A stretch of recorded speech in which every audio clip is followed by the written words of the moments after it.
kore hoki e ngaro i a koe te mea huna. Whakahangia iho tō wairua tapu, hei whakamaha i ngā whakaro o mātou ngākau. Kia tino aroha e mātou ki a koe, kia tika ai te whakanui i tō ingoa tapu, ko ihu karaiti hoki tō mātou ariki. Āmene. A reading from the book of 2 Samuel, chapter 15, and beginning at verse 1. After this, Absalom bought a chariot and horses, and he hired 50 bodyguards to run ahead of him. He got up early every morning and went out to the gate of the city. When people brought a case to the king for judgment, Absalom would ask where in Israel they were from, and they would tell him their tribe. Then Absalom would say, "You've got a really strong case here. It's too bad the king doesn't have anyone to hear it. I wish I were the judge. Then everyone could bring their cases to me for judgment, and I would give them justice." When people tried to bow before him, Absalom wouldn't let them. Instead, he took them by the hand and kissed them. Absalom did this with everyone who came to the king for judgment, and so he stole the hearts of all the people of Israel. After 4 years, Absalom said to the king, "Let me go to Hebron to offer a sacrifice to the Lord and fulfill a vow I made to him. For while your servant was at Geshur in Aram, I promised to sacrifice to the Lord in Hebron if he would bring me back to Jerusalem." "All right," the king told him, "go and fulfill your vow." So Absalom went to Hebron. But while he was there, he sent secret messages to all the tribes of Israel to stir up a rebellion against the king. "As soon as you hear the ram's horn," his message read, "you are to say, 'Absalom has been crowned king in Hebron.'" He took 200 men from Jerusalem with him as his guests, but they knew nothing of his intentions. While Absalom was offering the sacrifices, he sent for Ahithophel, one of David's counselors who lived in Gilo. Soon many others joined Absalom, and the conspiracy gained momentum. Hear what the Spirit is saying to the church. Thanks be to God. Well, in this story we see a consummate politician at work. Much like perhaps if you were a Maori politician, you might follow exactly the tikanga that Absalom does here. No hea koe. And once you find out, then you start to find a way of connecting with that person. Maybe there's even something there about being a man of the people. He won't accept the honour that's normally given to a rangatira, and so he says, you don't have to bow to me, you can greet me like an ordinary person. No titles of respect for me around here. But of course what Absalom is doing is destructive, not only to David, but actually it's destructive to God's plan, because Absalom is trying to steal something that was not his. In stark contrast to David, who for all his faults would not lift up a hand against Saul, what we see here is that Absalom is all too willing to lift up his hand against David. David refused to oppose Saul with violence even when Saul's time was coming to an end. But here we see that Absalom, even though David's time had not come to an end, was trying to oppose him. And he does this by appealing to people's desire to be told what they want to hear. Of course, everyone has some complaint. Everyone comes looking for support for their cause. And so what Absalom does is he runs, you're right.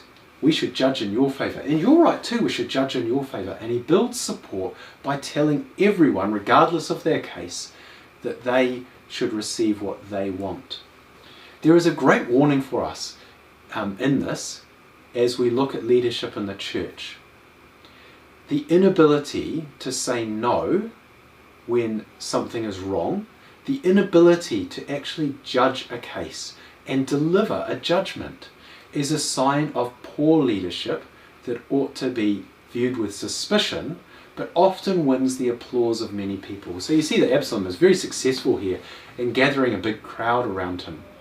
But if we look at somebody in the church and we see that they are incapable of recognizing a good case versus a bad case, or actually are just playing people by telling them all that everything's okay, that is a sign of bad leadership that is likely to be destructive to God's mission.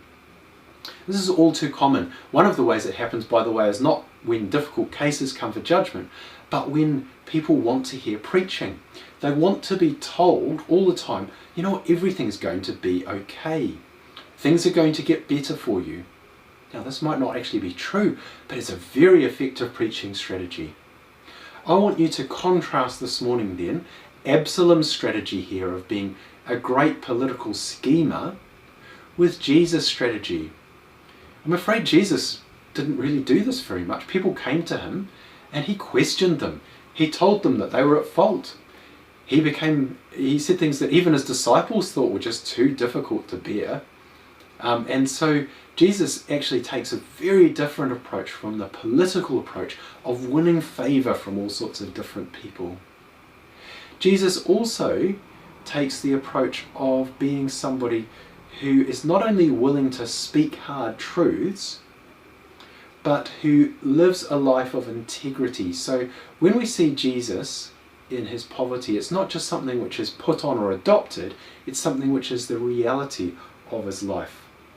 And of course the reason here is that Jesus is the true good leader, the one who does not just play for applause, does not just tell people their life is going to get better, but delivers the deeply challenging messages that we are in fact people who need saving. And that once saved, our task is not simply to sit down and enjoy good things that Jesus is going to deliver us, but Jesus says, take up your cross and follow me. Jesus says that we must die to ourselves. These are not the messages that win you political favour, but they are the messages that we need to hear, especially as Christians. So I want to encourage you to compare Absalom with Jesus, political schemer with the teller of hard truths, a person who says that there is no challenge in life, with Jesus who lays down a great challenge, the challenge that we would follow in Jesus' own footsteps, and instead of reaching for power that doesn't belong to us, being willing to give up even the power that is rightly ours, just as Jesus, our good King, did for us. I runga I te ingo o te matua te tama me te wairua tapu. Amen. Ki ino e tātou. E te atua koko e te take o te rangi māria, e paingi ana e koe te ata noho. Mā te mōhio ki a koe ka oro tono ai mātou, he tino mahi rangatira te mahi ki a koe. Tia ki na au ponunga, i ngā wā e whakahekia mai ai mātou e o mātou hoa whawhai, kia kore ai mātou, te hunga e oki atu nei ki a koe. E wehi ki te kaha o mātou hoariri, e kaha noho ki tō mātou ariki a ihu karaiti. Amen. And let's say together the grace. Kia tau ki a tātou katoa, te atawhai o tō tātou ariki o ihu karaiti, me te aroha o te atua, me te whiwhingatanga ki te wairoa tapu, ake. Amen. Kia ora tātou.